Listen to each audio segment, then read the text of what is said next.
નમસ્કાર મિત્રો, સ્વાગત છે તમારું યુટ્યુબ ચેનલના એક નવા વિડીયોમાં। બિગ બ્રેકિંગ ન્યૂઝ મિત્રો મળી રહ્યા છે। વિદ્યા સહાયક ભરતી વર્ષ 2026 ઘણા સમયથી બંધ હતી તો એની પ્રક્રિયા હવે ચાલુ કરવા માટેની મંજૂરી આપી દેવામાં આવી છે। આપણને બધાને ખબર છે કે ટેટ 1 ઉમેદવારોએ કોર્ટ કેસ કરેલો હતો અને એની જે કોર્ટ કેસની પ્રોસેસ છે હજી ચાલુ છે અને ચુકાદો આવ્યો નથી।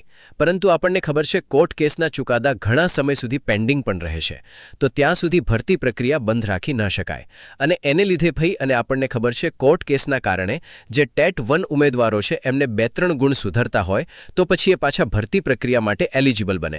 એમને ઓફલાઈન ફોર્મ પણ ભરાવેલા છે। હવે ઓફલાઈન ફોર્મ ભરાવેલા છે અને ઓનલાઈન પણ ફોર્મ ભરેલા છે, તો પછી બંનેનું મેરિટ કેવી રીતે બહાર પાડવું એના પણ પ્રોબ્લેમ્સ પણ ભરતી બોર્ડને કદાચ ફેસ કરવા પડે।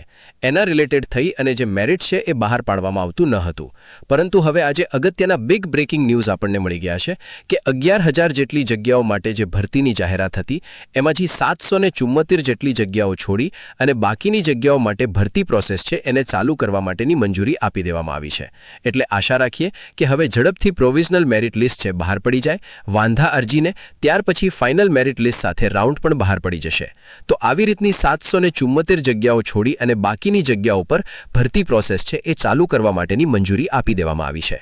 આજના વિડીયોની અંદર બસ આટલું જ જોવાનું। વિદ્યા સહાયક ભરતી related A to Z video મારી ચેનલ પર મુકાયેલા છે। આ વિડીયો ડિસ્ક્રિપ્શનમાં પણ મળી જશે અને સ્પેશિયલ વિદ્યા સહાયક માટેનું પ્લેલિસ્ટ બનાવેલું છે, એમાં તમને વિદ્યા સહાયકના A to Z વિડીયો મળી જશે। ઇવન વેઇટિંગ લિસ્ટ કેવી રીતે ઓપરેટ કરવામાં આવે છે એના રિલેટેડ પણ મેં વિડીયો બનાવેલા છે। તો આજના વિડીયોની અંદર બસ આટલું જ જોવાનું છે। વિડીયો ગમ્યો હોય તો ચેનલને સબસ્ક્રાઇબ કરી દેશો અને તમામ મિત્રો સુધી આ વિડીયોને અવશ્ય શેર કરશો।